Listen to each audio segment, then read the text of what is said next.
Hello everyone, welcome back on my YouTube channel. Environmental science में last lecture में जो हमने टॉपिक डिस्कस किया था वो था elements related to environmental problem. ठीक है, आज के सेशन में हम लोग डिस्कशन करेंगे वेरियस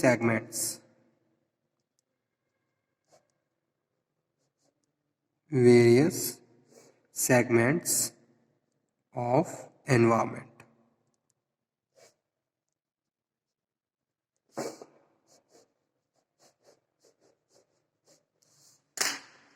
ओके, सो एनवायरमेंट है क्या, एक बार फिर से मैं डिफाइन कर देता हूँ। What is an environment? ठीक है, environment means all of the outside forces. हमारे चारों तरफ जो आउटसाइड फोर्सेस हैं, इवेंट्स हैं, थिंग्स हैं। ठीक है, a person environment is made up of the anything that surround of his और हर। उसके चारों तरफ जो भी सराउंडिंग में जो चीज़ें हैं उन सब से मिलके एनवायरमेंट बनता है। हमारे आसपास जो भी चीज़ें हैं, ठीक है, एयर, वाटर, सॉयल, ये सब चीज़ें किस में है? ये सब हमारे एनवायरमेंट का पार्ट है। Okay, so everything that surround of us including house है, बिल्डिंग्स हैं, पीपल हैं, एनिमल है, लैंड है, temperature also, water, light, other living and non-living things, all are part of our surroundings or our environment. Living things do not simply exist in their environment, they constantly interact with it. ठीक है, organism change in response to condition to their environment. Environment की जो conditions होती है उसके हिसाब से उनके रिस्पॉन्सेज चेंजेस होती रहती हैं। ठीक है, तो जो भी चीज़ें एनवायरमेंट में एग्जिस्ट कर रही हैं, they are interdependent and they are interacting to each other, तभी वो जाके सरवाइव करते हैं। ठीक है, the environment consist interaction of plant, animals, soil, water, living beings, light, other non living things. Okay, so the sum of total of all surrounding of a living organism including natural forces and other living things are part of our environment.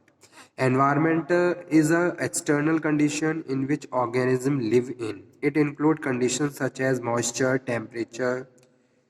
Okay, all are part of our environment. अब इसके segments की बात करें तो इसका जो first segment है वो है लिथोस्फीयर।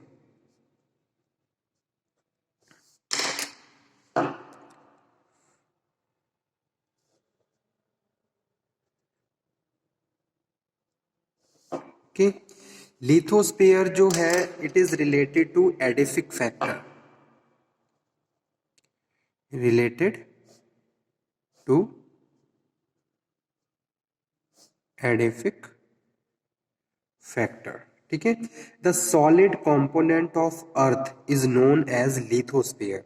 जो अर्थ की जो सॉलिड लेयर है वो उसको लिथोस्फीयर करते हैं, जो कि रॉक और मिट्टी से मिलके बनी हुई है।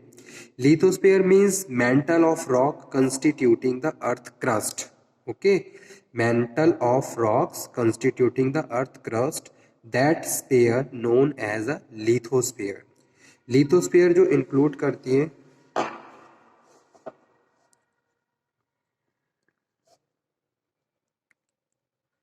lithosphere means the mantle of rock constituting earth crust, and it includes soil,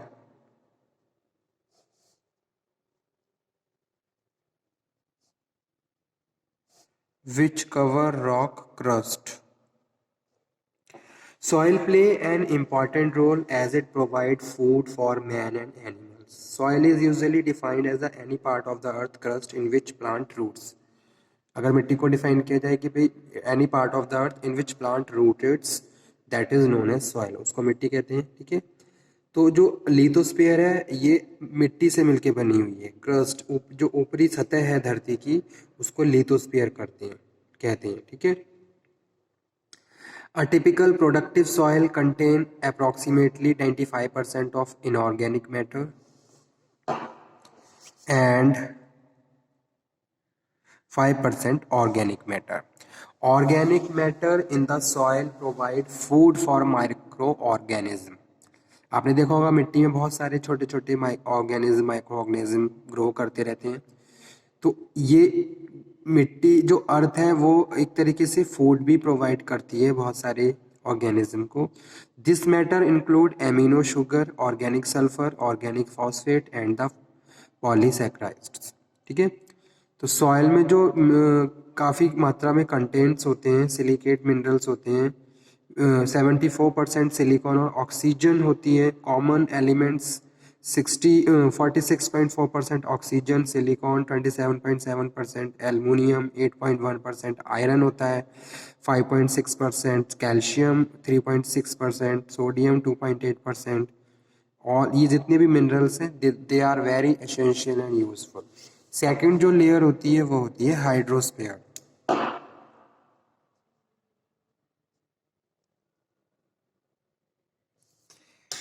It includes surface and groundwater.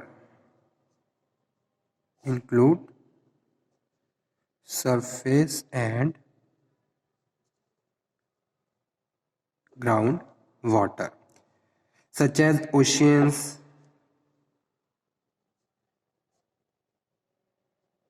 seas, glaciers, lakes, polar ice caps, groundwater, water logged in the rock and caves. ये सब क्या है? Hydrosphere का part है. Earth is called blue planet because जो हमारे अर्थ पे है वो 80% से ज़्यादा क्या है? पानी कवर है. 97% वाटर है अर्थ पे, इसलिए इसको ब्लू प्लैनेट भी कहते हैं. अगर हम काफ़ी डिस्टेंस से इसको देखें तो हमारी जो अर्थ है इसकी इमेज आपको ब्लू दिखेगी, इसलिए इसको अर्थ कॉल्ड ब्लू प्लैनेट भी कहा जाता है. वाटर क्या है? Water is universal solvent. Water is also main medium which chemical constituents are transported from the one part of ecosystem to other. Water has high specific heat, latent heat and relatively high freezing point भी है. Surface water contain lot of organic matter and mineral nutrients which feed large bacteria population.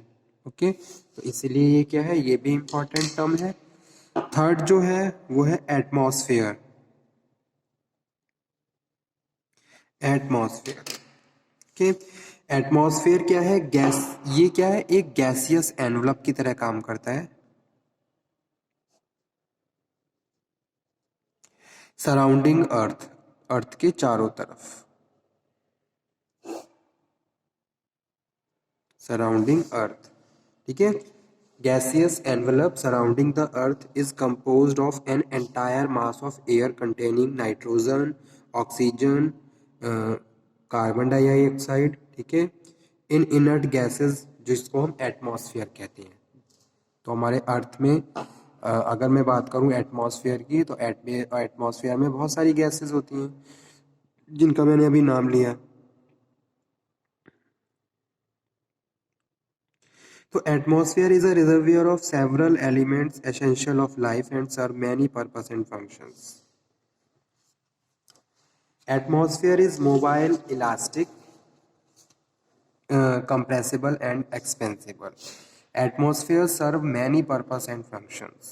It absorb most of the harmful radiation. जैसे कि ultraviolet जो raise आते हैं, अर्थ की जो ultraviolet rays आती हैं उनकी जो पावर है उनको एब्जॉर्व करती है. एटमॉस्फेयर में बहुत सारी ऐसी गैसेस होती हैं जो उसको एब्जॉर्व करती हैं और जो हार्मफुल रेज हैं वो अर्थ पे नहीं आ पाती. उसमें भी जो एटमॉस्फेयर जो लेयर है ये बहुत इंपॉर्टेंट रोल प्ले करती है. It maintain heat balance of the अर्थ. जैसे कि अभी मैं बता ही रहा हूँ कि अगर मैं बात करूँ समर सीजन्स की तो कितनी ज़्यादा टेम्परेचर होता है, तो उसका भी एक बैलेंस बनाया जाता है. Different cycle, those are present in the atmosphere in the form of water cycle, carbon, oxygen, nitrogen cycle, related to the movement of matter between organism and environment. Atmosphere can be divided into several layer, जैसे कि temperature variation के हिसाब से ये मैं कल बताऊंगा आपको ट्रोपोस्फेयर, स्ट्रेटोस्फेयर, मीजोस्फेयर और आइनोस्फेयर के बारे में और थर्मोस्फेयर के बारे में, ठीक है। एटमॉस्फेयर की कई लेयर होती हैं जो हम कल डिस्कस करेंगे। आज हम एनवायरनमेंट के सेगमेंट को कवर कर लेते हैं। इसमें जो लास्ट जो पार्ट बचा वो बचा बायोस्फीयर का, ठीक है। लिथोस्फेयर, हाइड्रोस्फेयर, एटमॉस्फेयर और फोर्थ नंबर पे है बायोस्फेयर। बायोस्फेयर जिसपे लाइफ एग्जिस्ट होती है, वो अर्थ का वो पार्ट जहाँ लाइफ एग्जिस्ट हो रही है उसको बायोस्फीयर कहते हैं। The biosphere is the part of the earth in which life exists. Biosphere is biological envelope that surround the globe containing able to support. It penetrate into and dependent on the atmosphere, hydrosphere and lithosphere. This denotes the relating to living organism and their interaction with the environment. The biosphere is a relatively thin and incomplete envelope covering most of the world. ठीक है।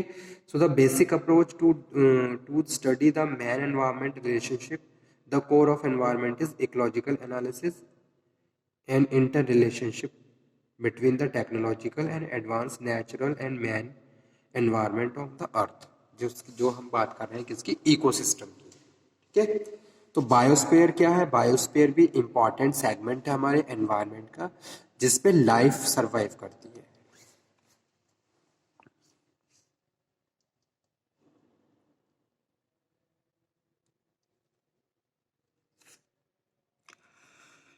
सो ये चारों ही क्या है? These are important terms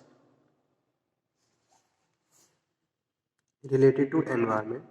environment, हमारा जो environment है वो हमारी सराउंडिंग से मिलकर बना है, और सराउंडिंग में जितने भी एलिमेंट्स इंक्लूड हैं, चाहे वो एयर से रिलेटेड हो, वाटर से रिलेटेड हो, गैस से रिलेटेड हो, all are part of our environment. तो इस सेगमेंट को हमने यहीं पे फिनिश किया।